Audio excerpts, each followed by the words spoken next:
Rip City, Lakers at home hosting the Lakers. The Lakers without LeBron James.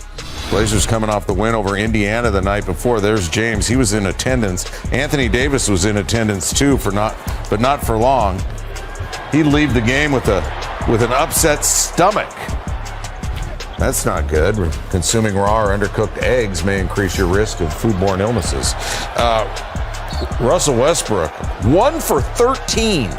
Lakers shot 27% in the first half. They were down 15 at the break, 14 in the first quarter. I mean, Damian Lillard. How about Damian Lillard? 18 of 83 from 3 this season, 22%. But you know that Big Sky was going to get it going, and he did. The Lakers give up 42 in the third, including 13 to Lillard. 42 points for Chauncey Billups' club in the third. Lillard all over it. Lillard goes 6 of 14 from 3. He has 25, and the Blazers, Rip City, 105-90. Results. I was looking at my TV like, wait, what? The Lakers lost to the Thunder. They were up by 19 points. And Shai Gilgeous-Alexander brought the Thunder all the way back and got them a win. Well, a couple of things. The Lakers are going to have problems defending the best point guards in the NBA and containing the ball off the dribble. That's a good point. No Caruso. That's going to be an issue all season. Good point. The other thing I want to make sure, the young athletes like Baisley and Dort out there just giving youthful enthusiasm and energy on a Thursday night in the NBA during the regular season. And that's when people say they're an older team.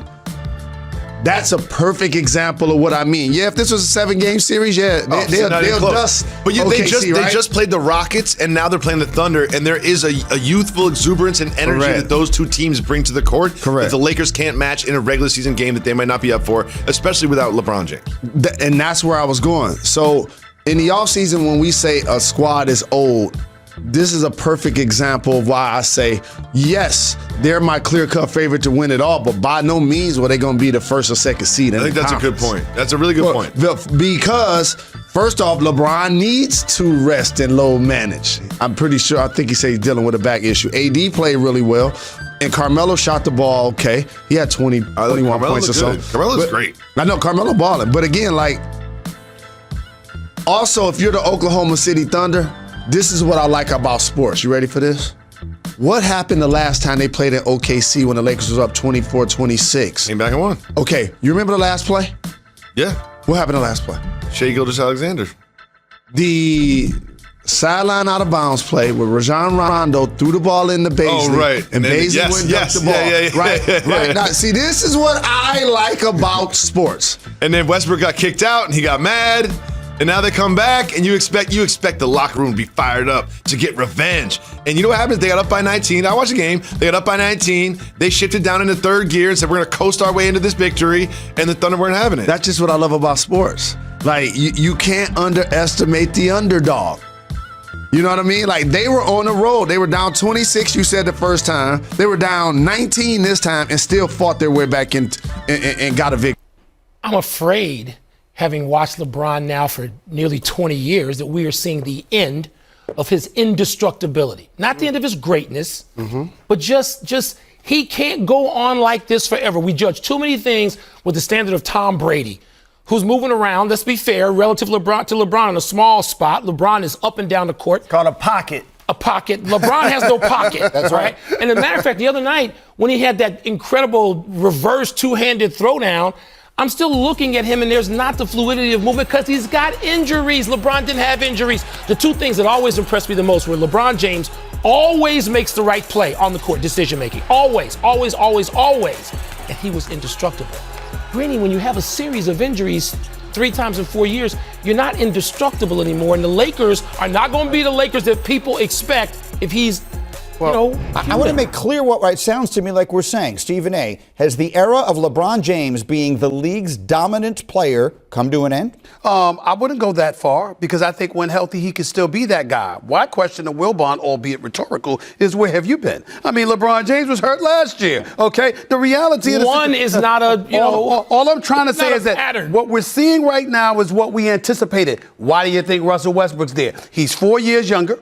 Okay, he's shooting 26% from three-point range. He's averaging nearly 5 turnovers a game. But what did we say? We said LeBron is 36, and Carmelo Anthony is 37. We're looking at Russell Westbrook. You're 32. You're going to quicken the pace. You're going to push the ball up the floor. And the combination of you with Anthony Davis should be able to spell for the games we anticipated. LeBron was going to be out because he's preserving himself. That's the problem. The fact that they don't look that great. Not that LeBron is injured right now. Stephen A.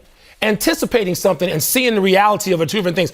I was there when Cal Ripken suddenly had to miss games and was done being indestructible. I was there to watch Walter Payton no longer be indestructible. We see this from the greatest athletes of all time, and it's hard to watch. So, yes, you can anticipate it, but the reality of it is an entirely different deal. I'm looking at a total different lens, and I still have the Los Angeles Lakers as the clear-cut best team in basketball. Oh, please.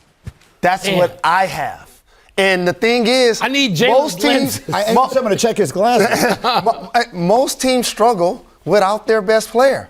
LeBron James wasn't present. AD still had 28 and 19. Here's the thing: when they get none back and they get THT back, their role players are going to fall into place. Okay. And I'm telling you guys, Klay's going to eventually come back. Maybe Kawhi's going to eventually come back. Murray's going to eventually come back. Don't disrespect the Utah Jazz, but I still think when the Lakers are healthy, they're the best team. Well, when they're healthy, that clause comes up more and more now. When they're healthy, if they're healthy. Here's what I am going to disrespect: those glasses. Those glasses. There's something wrong with those glasses because that's just not the case. Here's the deal. Let me put this on blast. If Klay Thompson and James Wiseman come back, the Warriors winning the championship, not the Lakers. Lakers can't mess with them. You got to have your point guard that can hit threes. You got to have your point guard that can avoid 5 turnovers a game. You got to have the combination of LeBron and AD doing what they're capable of doing. This is what I'm talking about when I'm looking at the Los Angeles Lakers. LeBron, we've been talking about this for the last couple of years. We know how sensational he is. But there's a reason we said, is KD the best in the world? Is Giannis the Greek freak the best in the world? Because LeBron has been slipping just a touch. Not taken away from his greatness because it's still there. But is it health the reason why? Of course. Yes, we're saying the same thing, Steve. Of course. He's had 3 seasons in L.A. prior to this one. He's only finished one of them healthy, and that was the one where they had the long layoff and then went to the bubble, and they win the championship. So, to your point, if he's all there at the end, maybe they are the team to beat, but that is a big if. To the point that you made, maybe a bigger if than it's ever felt like in his career. He's going to be healthy come playoff time. To me, Anthony Davis is more of a question mark about health than LeBron James. We said this last year, Jay. He was the one that missed the playoff games last year. But LeBron wasn't himself, wasn't the indestructible LeBron we're used to seeing. All I'm saying is, doesn't it bother you guys that they lost twice in this way? Oklahoma City. Okay, so you got how many wins on the season? Yes. 2. Correct. Both over 26-point lead, 19-point lead, lost both games. They've had to force easier schedule. So you hope that they would get off to a good start. You got Wilbon concerned about LeBron's health. You got him more concerned about AD. I'm most concerned about Russell Westbrook because to me, I know